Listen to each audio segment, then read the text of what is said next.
Welcome, everybody, to the music show. I'm Ray Braselton, your host. And I'm Nick Rita, co-host. Nice having you with us again today. Another good show for you, for some of the old timers and maybe some new people too. Right. You never know. Well, one never knows. We would hope that we'd have some newcomers to it, but it's old country though. Old country, as opposed to new country. As opposed to new country. Contemporary country. Yeah, right? it's back from the I guess 30s, 40s, in that era, and there was a lot of great stars back then. I guess you could go back to maybe like Roy Acuff and Hank Williams, and all those guys back then. They Ernest Tubb, yeah, and they had a following, and believe it or not, Rochester area there was a lot of people. It was quite a following in this area, and we were able to find a very special person. His name is Georgie Nielsen, but he was known back then as Georgie Porgie. Georgie Porgie Nielsen, and quite a history he has. Oh, unbelievable history! The whole show is this show is centered around him and his past and all the famous people he played with, and he's going to do some great numbers. He's got a band backing him up. Right. The instrumentation is similar to bluegrass, but it's decidedly country. It's not. There you go again, trying to give pigeonhole it. We got to do it, or else nobody will know what it is. I never do that, but anyhow, I think you'll really enjoy this show. You old country fans out there, this is going to be a show you're not going to want to miss. A lot of history behind this, a lot of pictures, a lot of stories, and a lot of great music. You'll appreciate it. Yes, they were certainly a pleasure. Yeah, and then of course, don't forget we always have our other segments to show. We have a showcase on the dobro. Oh, I probably shouldn't have told them what the showcase would be. Right, but you're supposed to keep it a secret. Showcase on the dobro, and then of course we have the interview with the group, which is always interesting, and the fantastic round table that tells all the history of everything, and of course Uncle Nick's Corner, and don't forget to write in or call in for mailbag questions.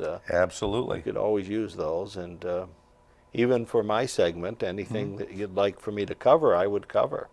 So keep those cards and letters and phone calls coming. Or email. Email too. High tech. So stay tuned for a real good show. We'll see you a little bit later. Enjoy it. You heard what the farmer said when he saw the horses coming. No, what did he say, George? The horses are coming. Sounds like a smart farmer. The first thing in the morning, you get right out of bed. Hurry to your breakfast like you're crazy in the head. You fly down to the bus stop as fast as you can go. How you ever get to work alive, I swear I'll never know. You're rushing around today, you're rushing around today. How old you be at 63 from rushing around today?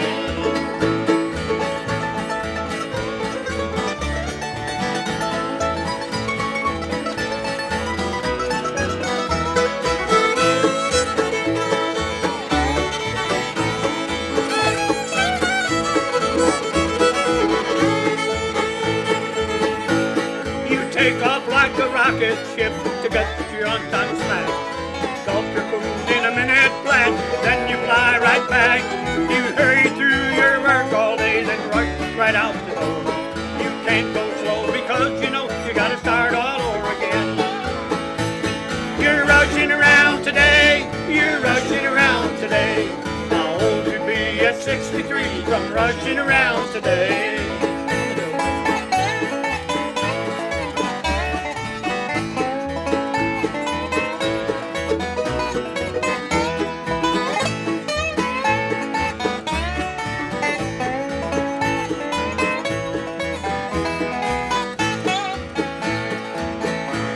They didn't used to rush around back in Grandpa's time. Why don't you put your air brakes on instead of rushing that way? You better fly off the bed now and be to sleep, my dear. You can't go slow because you know you gotta start all over again. You're rushing around today, you're rushing around today. up daisies at 63 from rushing around today. That's it. I'm not rushing around anymore. I'm slowing down. Hey, George, this old guy down the road from me, he came over the other day and he said he'd been to the doctor. He said, I told the doctor, I can't hear anything out of this ear. The doctor says, well, let me take a look at it. So he looks in his ear. He says, well, the solution is very simple. Here he said, I found a suppository in your ear. The old guy thought for a minute. He says, now I know what happened to the hearing aid. Oh, boy.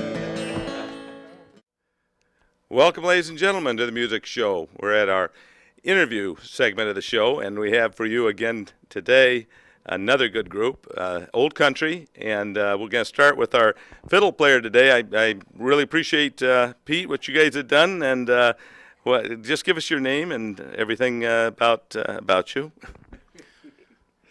1953, I was born. No, I know you didn't You want have that. to go that far. Go ahead. My name's Peter McDonald, and I am a farmer. I have a bunch of kids down in Romulus, and between chores, we started playing a lot of instruments, and I do play the fiddle and the banjo and the guitar and the mandolin and the bass, and really just enjoy playing stringed instruments, and just was real glad to be able to get together with these fellows and play some acoustic music with George and the rest of the men. So I just thank you for the chance. It's good to be here. Okay, I'm glad to have you, Pete. Okay, let's go to the star here, the Georgie Porgie Show star. George, what's your name? George Nielsen. Okay. And I'm glad to hear that guy from down Romulus down there where they make all that good hay. I'm from Penn Yan, and we've been playing around with this stuff since I was a youngster, and I'll be 22 next week. Yeah, about 1965, right? You got your microphone, John. My name's John Denniston. I live in Palmyra. I'm a realtor. I have 3 children there, and I really enjoy the chance to play with these folks. Georgie is a laugh a minute, and all these guys are great pickers, and that's a pleasure. You can pass it right to. All right. I thought after the third time playing on this show, you didn't have to do this. That's right. It's been the 4th or 5th time for you. Prisoner number 4526. I'm Dick Rowland, and I'm a friend of all of these guys here. I came to be with my old buddy Norm and John, Pete, and I've known George since early 50s. You've known everybody since the early 50s, Dick. Well, yeah, I know everybody. Yeah. Okay. We're going to talk about the things, the people you've known, including All right. these guys, All right. We'll do especially that. during the roundtable. But how about Here's my our friend bass Norm. player? It works. You got it. My name is Norm Darling. I'm from Hopewell, New York, down by Clifton Springs, Canandaigua area. And I've known most of these guys all my life so far. I said. And I play bass guitar, lead guitar, flat top guitar, mandolin. And I'm very happily married over on Taylor Road in Clifton Springs. Right. I have to say that because my wife's going to see this someday, and now I'll pass it on. We have another person that we have that plays dobro, and give us your name. Bob Schnieder. I'm from Rushville, New York. Moved up from Elmira, New York. Just got married about a year ago. You know these guys? Oh, yeah. Yeah. Some of them not too long, some longer. Some too long. Some too long, yeah. Well, Bob, we got a real interesting showcase with you coming up, so everybody's going to have to stay tuned for that. Well, I guess I just have a few short questions. First of all, what got you guys together? I mean, you've been playing for 2 or 3 years together, I assume? No. Wait, I'm just joking. You want to give him the mic and let Dick maybe tell us how this happened? Because actually, Dick is the one that pulled us together. How'd you do this? This happened because I thought that it was a good idea to have George Nielsen exposed finally on TV. Georgie Porgie. Georgie Porgie Nielsen. He didn't give his full name. Yes. That's his full name. Norm, I know that that you play bass, but you also play bass for another group that we're looking maybe to have on the show. And what's the name of the group, and where's this group from? Bristol Mountain Bluegrass. Right. We're collectively from upstate New York here. I don't know what else to say. They've been around the Northeast, New York State, Pennsylvania, since the early 70s. Well, I heard a rumor that you guys played in Nashville once, too. Is that Not true? me personally, but yeah. yes, they have. They were on the Nashville Network. What's the name of that show? Do you remember? But yes, yeah, and they did really well in the ratings. I've heard nothing but very big, high compliments about this group from many people, and I'm glad to see we've got one of them on our show tonight. And, Well, happy to be here. Thank you. yeah, so great. Thanks. And then I guess we could go to Bob Schnieder, and Bob. Everybody said you got to get Bob. Bob's the guy you got to get to come here on your show. He's the one to play with us. So what's the big deal? Beats me. Beats me. I don't know. We'd like to. We'd like to. Well, but they wouldn't beat you. But nevertheless, it's just that was a comment I got from 2 or 3 people. You got to get Bob on the show. So you play a great dobro. I must compliment you for that. And he really compliments them. All them country music shows has dobro on them. Yeah. What would we do without one? Well, I need somebody just to play the old-timey kind of stuff. It's just kind of a second instrument to me. I play the banjo, too. Well, good. We'll be able to hear a solo from you with a couple of the guys will kind of back you up. That's during the showcase, and then you'll teach us a little bit. Pete's, he mentioned he is a farmer and a professional farmer, and he has a group. Apparently, he's got a daughter. Is it your daughter that is a real good singer? My daughter Rebecca is now 14 years old, and she is she's been singing since she was 2. And I remember when she was Well, let's turn sides. Hold on. We can look that camera, I think. when Rebecca was, hi Rebecca, I'm going to say that embarrassing story again that you always good. Let's hear embarrassing mad at me. stories. But she used to sing from, I mean, when she never cried, she just sang. You know, she went, and she would sing all over any time, and we would just like let her sing, and it turned into something where she just exercised that vocal muscle. And she is not only is she a very beautiful girl, but she's one of 9 children, and she is right in the middle. So she's not going to take any malarkey from any boys, young or old. I'll tell you that right now. Neither is her dead. But anyway, she sings really well in our group, and she's 14. And then my son Patrick has started taking bass lessons a couple years ago, upright Great. bass lessons, and he has a big voice, and he's also pretty tall too. He's about 6'3". And the 3 of us have, that I think the family groups always have those harmonies that really vibrate the same, and we just really enjoy doing it. And we don't know what'll happen or where it'll go, but we're working on a CD right now, and hoping to be able to get out more. And I just love having the kids have an opportunity to get in front of a bunch of folks that appreciate what they're doing with acoustic music and 3-part harmonies. Oh, good. We'll get them on the show. Oh, it'd be good. Thanks. And we also have, of course, the infamous, the famous John Denniston. I didn't say Jim. I didn't say it this time. Let's get him the mic. Has he got? Okay, you got it. Tell us. Brought one with me. You know, where you from again? Or did we did we already talk to you? Yeah, I think you already talked to me. Yeah, we don't I talk. live in Palmyra. Any good deals on houses? There's some great deals out there. It's a buyer's market. It's great deals. We just flash his webpage underneath him, you know that. Let's get to the star here, guys. Did we cover everybody? We didn't cover George. For a sponsor. Yes, there we go. George. This is the guy that did we talk much about George yet? George is infamous in the sense that he is one of the big stars from the 40s and 30s. Well, 40s and 30s. And you did a lot of radio shows with people like Max Rainey and Flo and his wife Flo, and probably Bass. Who are some of the people you performed with on WHAM and some of those shows back in the 40s? Pete and Joe and Smokey Pleacher and Hawkshaw Hawkins and Dog ears. whole passel of them, yeah. Dog ears. Yeah. So. We worked with some of the best at the time. I fronted for Roy Acuff once. Oh, good. Got Roy Acuff on your list too. I think we didn't spend much time with George on this interview. We'll get him good for the round table. Can I say Oh one boy, thing about yes. George? I think the thing when I first met him, and I wasn't born when he was singing, but when we started getting Well, none of us were, but to hear, that's right, oldest man in the world. But to hear a guy with such a passion for the music he's doing, and also to have that power. He has a passion, but he also has the power in his voice. And we don't really even need a PA. We have to play as loud as we can just to keep up with him. But his playing on his guitar and his singing is just it's a pleasure to be, and an honor to be able to work with you and get together with these other fellas, and hope we can do it again. Well, let's continue with the Georgie Porgie Nielsen show and get going here. If we need to, I hope I'll talk these guys to go to your house to play for you.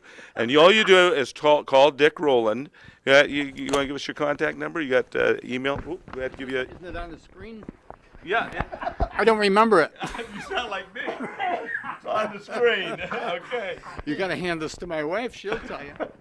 Okay. Well, that'll wrap it up for the interview, and we'll see you in a little bit. Oh, yeah.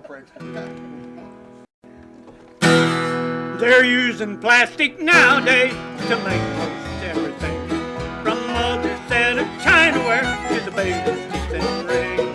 I understand that it won't break, and I believe it's worth. Think that it might pay me to have a plastic car. It seems you're getting careless lately, and I'm on the spot. You're carrying my heart around, scared to let it drop. It's not that I don't trust you, dear, but just for my sake. I wish I had a plastic heart so it wouldn't break.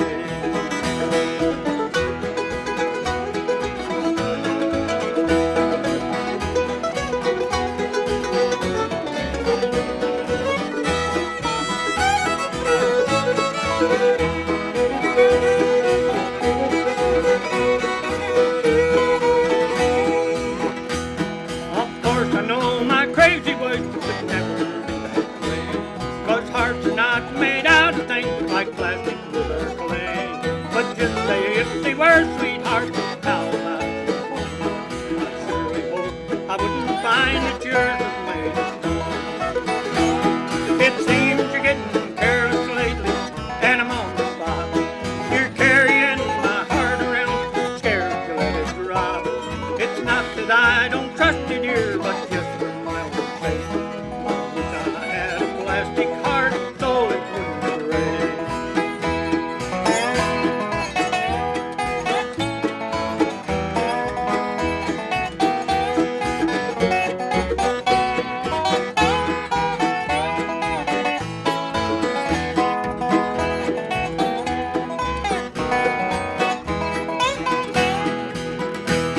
Of course I know my crazy ways could never be that way, 'cause hearts are not made out of things like plastic, wood, or clay.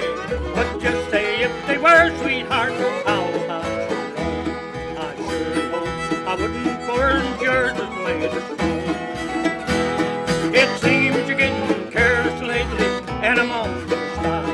You're carrying my heart around, scared to let it drop. It's not that I don't trust you, dear, but just for my own sake. I wish I had a plastic heart so it wouldn't break.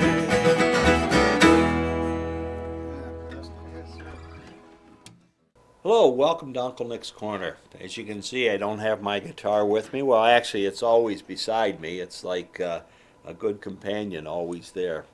But today I'd like to talk about the issue of being afraid to fail. I think that comes into a lot of, it becomes problematic in a lot of our developments.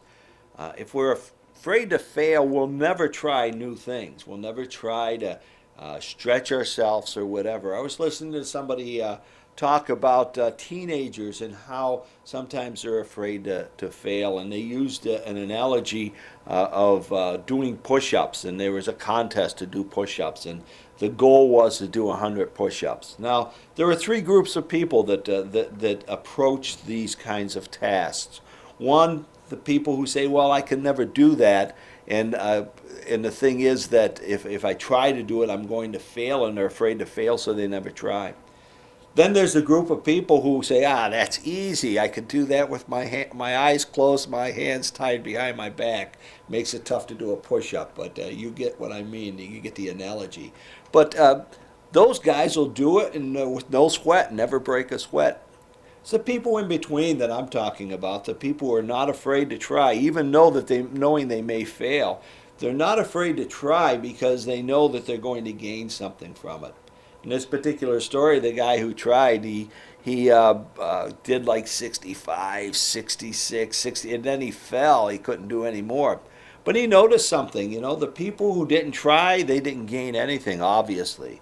The people who did it and did it so easily, and it was well within their means to do that thing, never breaking a sweat, they never really gained. But what he noticed is that he gained. He gained from it because he strengthened himself. He made himself a little bit better for it. Maybe next time he'll do 68, maybe next time 80, who knows.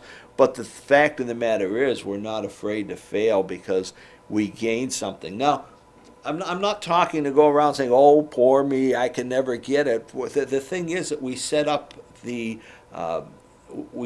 ability for us to gain from what we don't do.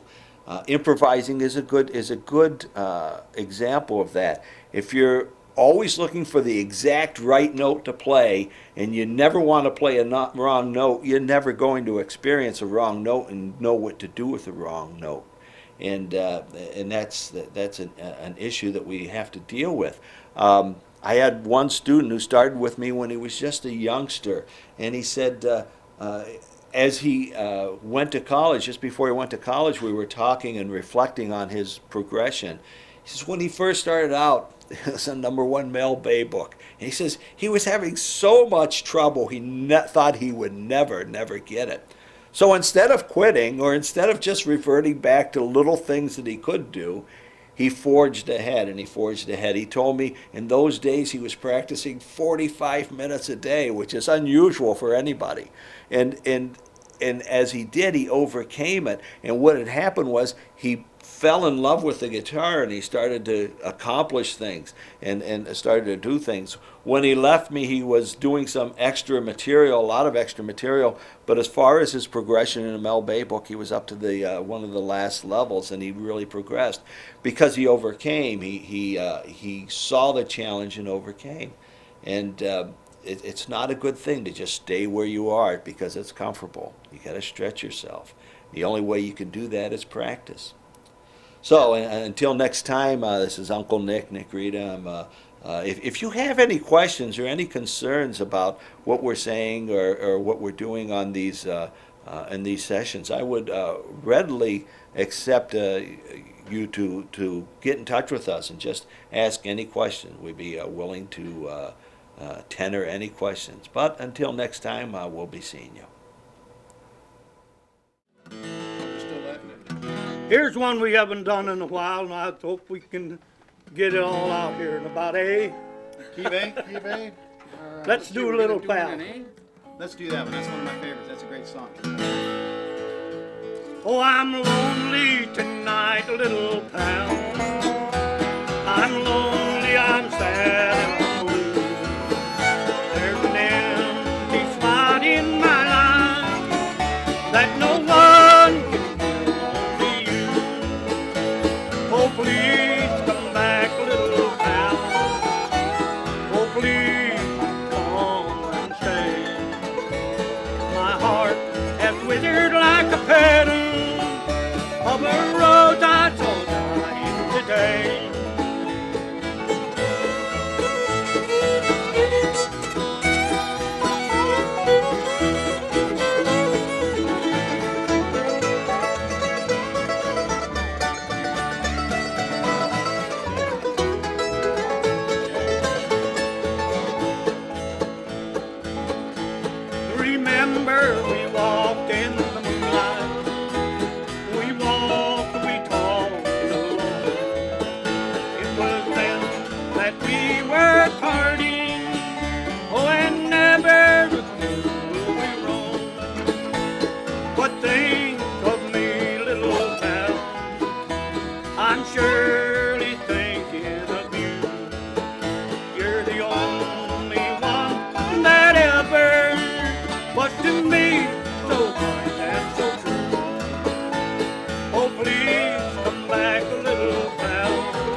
Spanish Grass. And welcome again to the showcase. And we have for you Bob Schnieder on the dobro. And we hope you've enjoyed what this gentleman and his crew has done for us today. It's been great. But now, this dobro is intriguing. It's a little bit different than, I don't think most people even recognize a dobro probably. But it's the shape of a guitar. And but it's played a little bit differently. And Bob, can you tell us a little bit about the dobro? Yeah, the strings are raised. This happens to have a square neck. Some come with round necks, but this happens to be a raised. And it's played with 3 finger picks like a steel guitar is. This thing was invented like a self-amplifying before electric really come out. They invented these around 1925. Resophonic guitars. Now they call them resophonic because there's more people making them. Right. Back when this started, they were all dobros made by the DePerrier brothers in California. This has a very loud sound. It seems like it's small and little. When you hold it up, it doesn't look like any bigger than, it's kind of a small guitar. But the sound of it really comes out right now. There's a pipe. The pipe plate. The plate? Does that have anything to do with it? Is the body, the wood? What is it? The body is more like a speaker enclosure. This has an aluminum cone and a spider bridge that has 8 legs that sits on the cone. And the bridge and the sound is transmitted to that cone, and the sound comes out of these sound holes here and out of this. This is just a cover plate, fancy cover plate that lets the sun out and keeps the thing covered up here. So it's an old-fashioned amplifier, I guess. Yeah. Kind of. That's the way they had to do it back then. Kind of the idea like a speaker cone would have been, way Right. back, So the sound is coming out of where? Out of here and out of these, these are just covers, and comes out of the inside. But these guitars this is made out of plywood, actually. It's like a speaker. Well, it just seems like it's louder than a lot of the others. Now, they have other dobro. Well, first of all, that's got a square. I don't know if they can see that on camera, but it's kind of squared off. Now, I've seen a lot of dobros, and in fact, helped a guy with learning a dobro it was like a regular guitar, had a round neck. And you were able to fit the metal nut or whatever, the nut on it, and make it into a dobro. And this one's square. What is the reason for that? Why is it different? More strength, so the neck, because there's more tension on the string, so the necks don't warp. Some of them, the necks actually warp on them if you raise them up. But there are people that play that Spanish style, and then there's people that play that what they call bottlenecking. They put a steel on there, and they play all this kind of stuff. And they would hold it upright like you were just holding it there? They hold it up like a regular guitar and play it, but they have a slide on their finger. Very common nowadays. Well, as far as... Blues players, Okay, blues, right. I was just going to ask what kind of groups would be using the dobro, but obviously the old country groups would use them, probably bluegrass. And now you're telling me jazz? Oh, it's, blues. Or blues jazz, Made okay. blues, basically, Plays everything. Oh, yeah. Yeah, the music has gone right out of sight today. I mean, they're playing everything imaginable. Yeah. You also play banjo, though, don't Yeah, you? I play And is there any similarities in the finger picking? Some. I noticed there's 3. I got to really hunt and peck on here for stuff that I could do on a banjo a lot easier. The banjo uses 2 metal picks and a plastic thumb also. Yeah. Right. Yeah. Well, I guess you have anything other details to tell us about it? It is a very interesting. Can you just hold it up again so people can see it the way it is? Very interesting looking. As you notice, and maybe turn it sideways, you can see that there's a lot of room. Why is there so much room above the strings? On a guitar, it isn't that way. Because sometimes you come down, and if you come down, you'd actually be. Oh, you use a slide on it. Yeah, sometimes you're playing up on the single strings, and you don't want to be hitting the frets,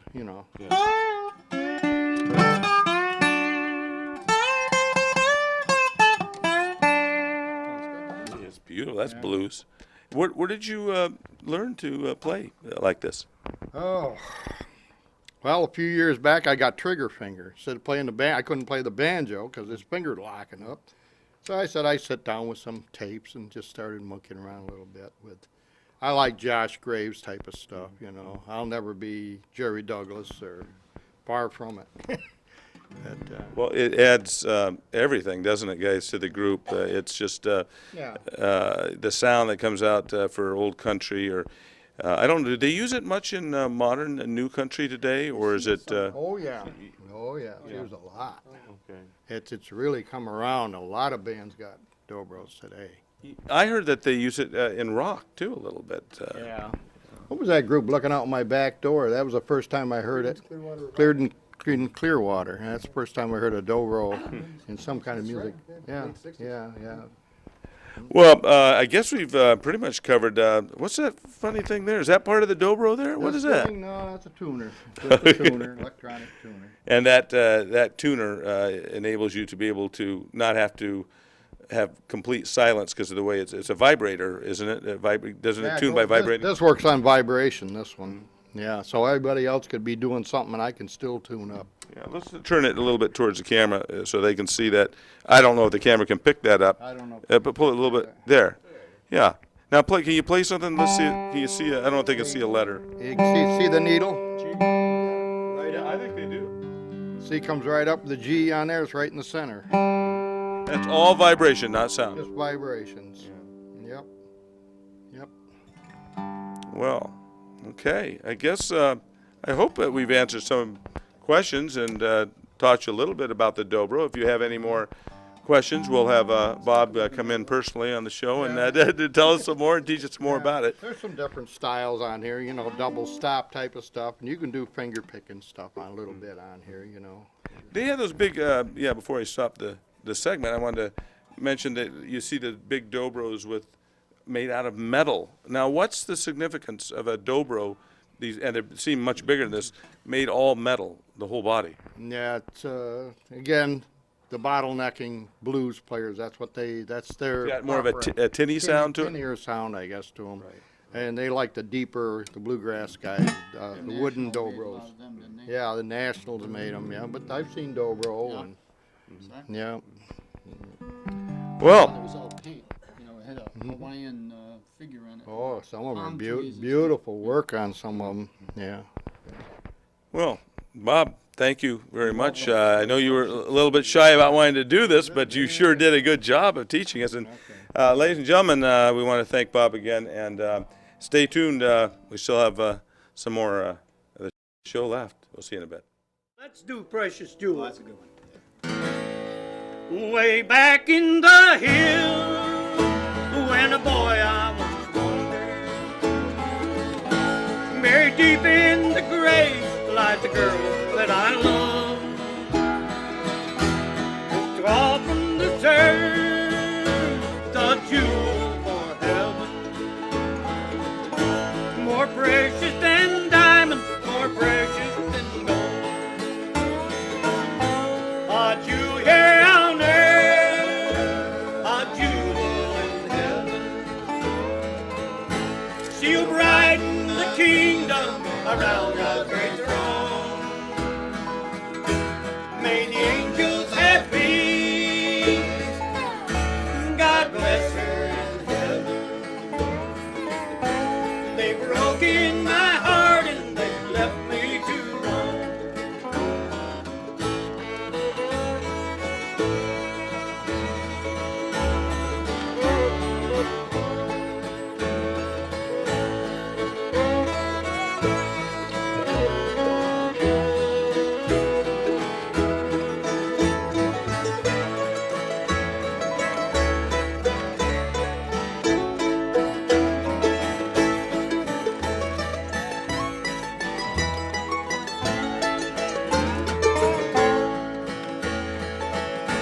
When a girl of 16, we courted each other. She promised someday to become my sweet wife. Oh, I bought her the ring to wear on her finger. But the angels, they called her to heaven one night.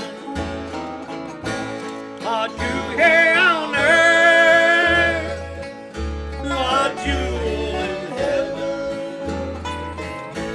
She'll brighten the kingdom around God's great throne. May the angels have peace. God bless her in heaven. They've broken my heart and they left me.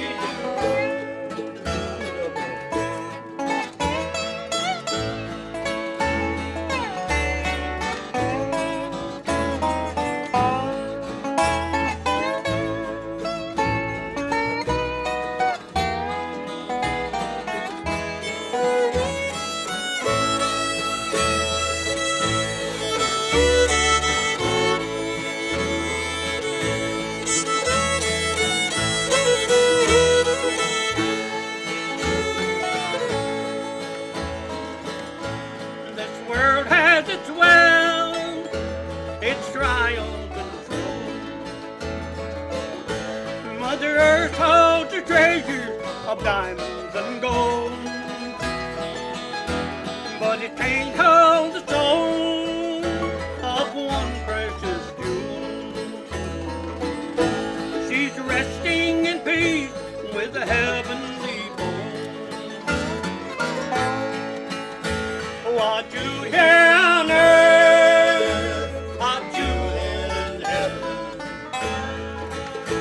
She'll brighten the kingdom around God's great throne. May the angels have peace. God bless her in heaven. They've broken my heart and they left me to roam. Yeah, that was nice, George. Nice job, George. Good. Welcome again back to our round table here at the Music Show. I'm Ray Braselton, your host. And I'm Nick Rita, co-host. And how you doing, Nick? Doing excellent. Great. Excellent. I was wondering how you were Couldn't doing believe it. today. Yeah. So this is the best I've ever been done. I'm sure. Nice. Taking my line. These characters here are, of course, well, this is George Nielsen, Georgie Porgie Nielsen, and the pickup band here, and we just renamed Tell the them why band. it's a pickup band. Actually, you tell them why. Well, we just fit in the back end of a pickup. Oh, that's right. George says we need a long box, so. Well, that's the Is the story. and we're tailgate up sticking or to down? it, and, Was the tailgate up or down? You have to have it open because we got a bass fiddle. I get it, yeah. Just don't fall out the back. Yeah. right. Well, now we're here today to actually give credit and due to somebody who's been in the business for more years than I've been alive. And actually, it's George Nielsen. Next to me, working with his microphone. I can help you, George. But George has actually been one of the pioneers, I would say, of the country, old country music since, I would say 1940s, but actually, in fact, you started maybe what? 46. Oh, okay. I thought you I told me 30s. started out but- with Pete and Joe had me on their program one morning, and we used to go to all the amateur shows. A young fellow by the name of Paul Sutton and I used to travel all around down into Pennsylvania. Wherever they went, we went down to the amateur shows, and a lot of different ones in between. Well, we've actually got a picture of you on in performance, or one of your one of your pictures that you Yeah. put out back in 1940. That one was. That one was. I Look at don't know if that, you can George, catch huh? that. That's your same guitar, right, George? Yeah. Yeah. Well, actually, along with that picture, I did bring that same guitar and the hat too. Isn't that hat? Yeah. We've got Georgie's hat. It's the same hat that he wore in that picture that you just saw, and this is actually the same guitar and strap. I don't know if you can see it, and but I wanted you to know that he's still, after how many years now has it been? 1947, that So is. just do the math, right? Yeah. And so we're 60 years almost, something in playing out. And, Give or take. Yeah, right. Was that brand new when you bought it? 1947. So that's a 47 Martin? Yeah. Martin. D18. Sounds great. D18, yeah. Really plays nice. Good box, yeah. You can still get that fixed under warranty. Probably. Yeah. Original owner. Yeah. But actually, I must say that George, they called you Georgie Porgie, and I was at Pipe Plant Pete. He hung that on and me. hung that on you. We're gonna talk about Pipe Plant Pete and Bashful Joe also.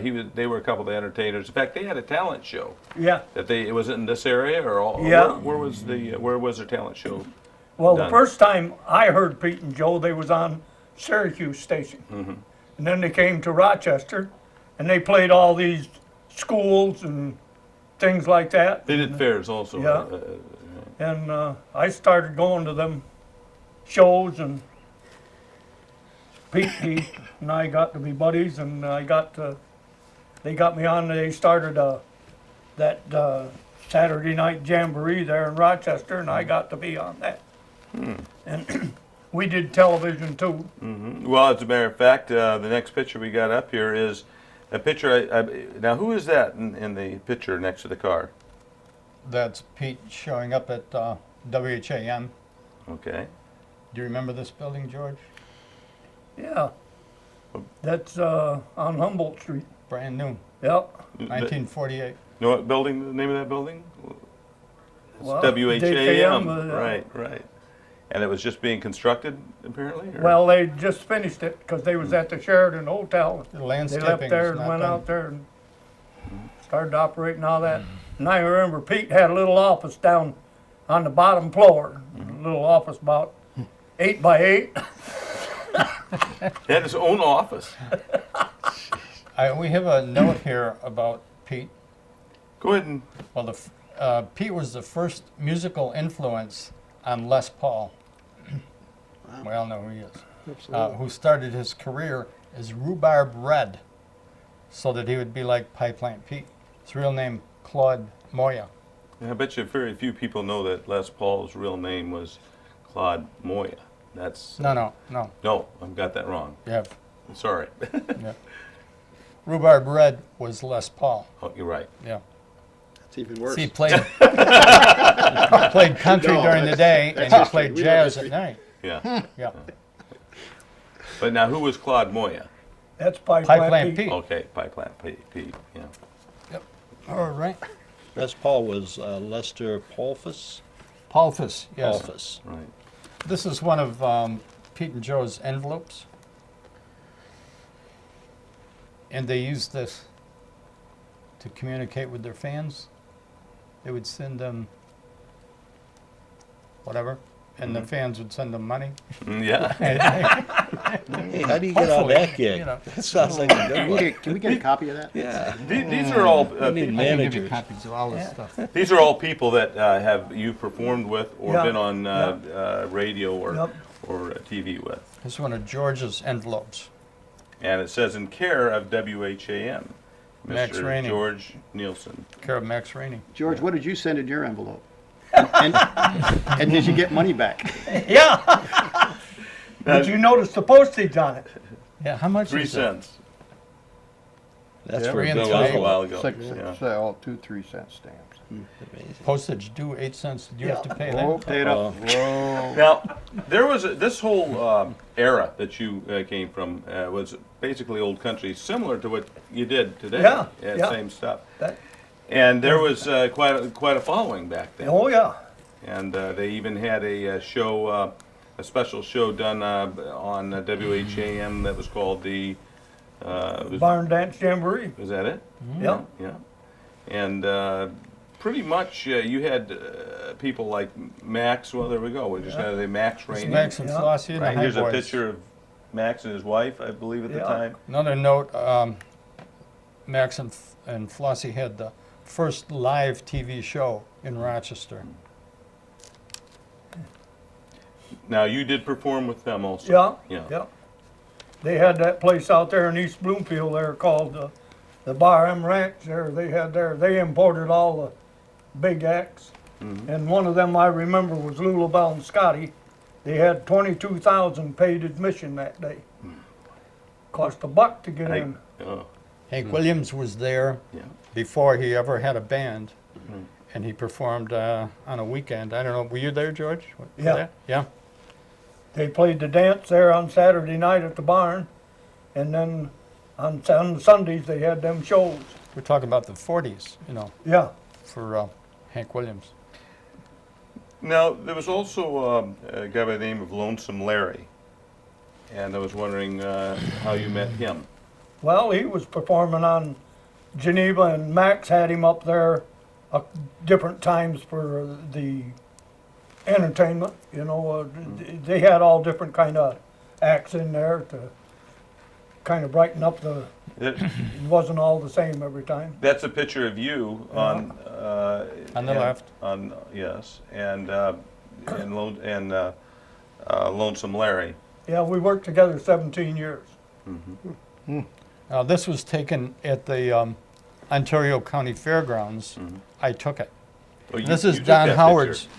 This is Don Howard's farm equipment out here in back, and he was a sponsor for Larry's radio show. Did you say he worked for Don Howard? No, Lonesome. other than the Just entertainment. Oh. Yeah. He worked over the ordinance. He was head of the wood shop. Now, to kind of tie things in here, little Dick Rowland was hanging around all the time. all yeah, I this played time. the same day with him. And he was probably pretty young at the time, wasn't he? Yeah, 17, I 17, think. yeah. Yeah. And Something else happened. Remember the cyclone that came Yeah. through? Oh, Wiped everything boy. out. Ferris wheel and That was everything. the Canandaigua Fair. Yeah. Yeah. You were there for that, Dick? You were there. See, that one Lucky to be here. Yeah. Well, we're glad to have you here, Dick. Thank you. But I was going to say that Dick also, I want to mention that Dick performed a lot with a lot of these people too, even as a young guy.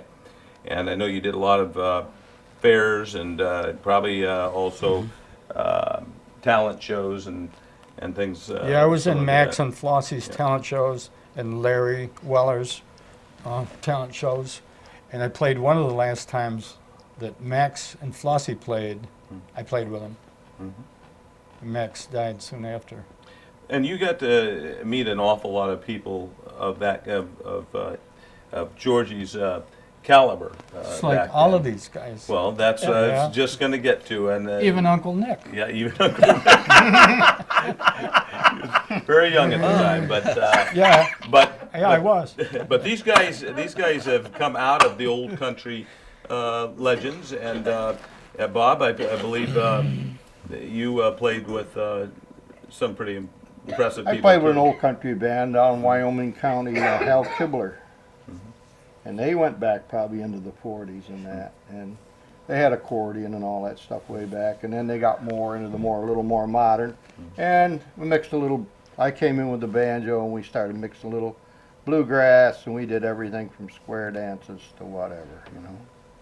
And Norm, also you played with some of the old timers back, didn't you also? I Tell us a played, little bit about them. backed up string bean once on the bass down in Salamanca, New York. It was Frontier Village. I think it was Marshall, Rick, and Annie Oakley. And I played bass for string bean. It was the biggest thrill of my life so far. The other thrill of my life when I started out was 5 years old, sat in front of the Victrola singing "Cruising Down the River" with some old Gibson guitar that my brother still has somewhere. That's an excellent. That's how it all That's what the started. thrill is. That was been the thrill of my life. I never forgot that. Cruising down the river. And then, of course, Jim played with Roy Acuff, I think. Or no, wait a minute. Jim's too young. John. Sorry, Mr. Dennison, about that. I've been called worse. Your dad stands out a lot. But John, you were known, and I did want you on the show so badly because everybody said he has to be on the show. Thank you. But also because I heard That's right. so much about you and your expertise on the mandolin and how much you're doing. Is there any groups in particular that you're playing? I'm playing with two currently, a traditional bluegrass band based out of Lodi called Seneca County Bluegrass. Yeah. I'm also playing with Lisa Bigwood. Her band is called Lisa Bigwood and the Wash Day Band. Great. A little more Americana folk bluegrass sort of. So we're having a lot of fun. Yeah, that sounds great. You also, I know Pete.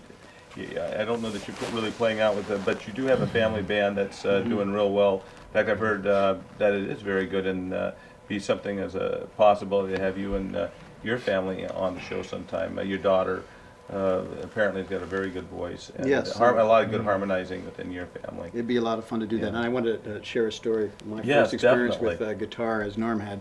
We watched a girl named Laura Weber on public television when I was 7 and 8 years old, and I still remember the E chord, you know, E string strum, hammer on the 5th string, E strum, boom, click, boom, boom, click, and I did that probably about 10,000 times in my childhood, and I'm sure it warped me. But my sister and I both learned, that's how we learned guitar, and so these kind of things where you wouldn't get it really mainstream, this was, you know, just a Well, you stop and think about it, everybody did that. yeah.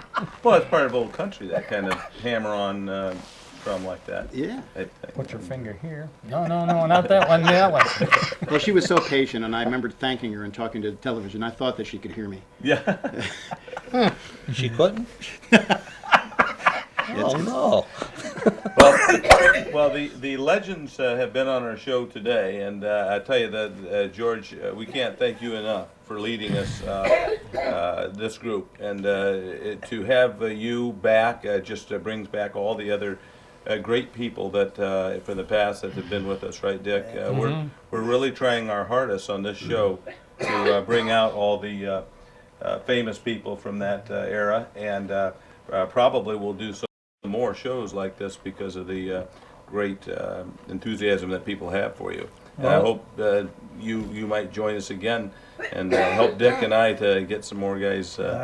We appreciate that. Find any more out there, right? I'd like to say a big thanks here to all the fellas in the band and Dick and all making this possible for me to be here. Yeah. Well, Dick's the one that puts people together, and I really want to thank you again, Dick, for putting this group of young men together. This has been my pleasure. Yeah. Thanks. Great. So we'll try to get back again and try to get some more of this type of interesting old country music out to you. So, hope everybody had a good time. We sure enjoyed you. Oh, yes. It's great, Ray. Thanks, Thank guys. you. We did, And, yeah, for great. sure. Well, see, tonight, what we did here that's all new to the people. To a lot of people, it is new. You're absolutely right. This is the second time we've played together. Yes. Well, maybe we can encourage them to put the music back the way it belongs. Yeah. Maybe we can do that, John. Get them to put it back where it belongs. Wow. I think it's too late. Well, we'll see you guys then soon in our next show, the music show. We hope you enjoyed yourself, and thanks a lot, George.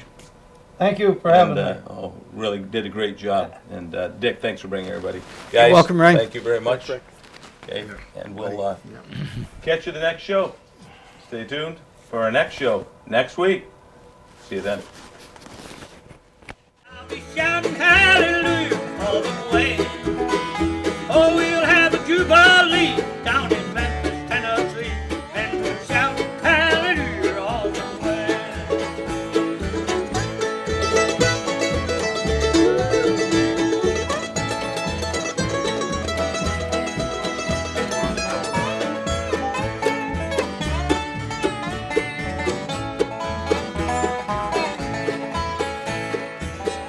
Take that night train to Memphis, take that night train to Memphis, and when you arrive at the station, I'll be right there to meet you, I'll be right there to greet you, so don't turn down the invitation. Hallelujah, hallelujah, hallelujah, hallelujah, I'll be shouting hallelujah all the way. Oh, we'll have a jubilee down in Memphis, Tennessee, and we'll shout hallelujah all the way.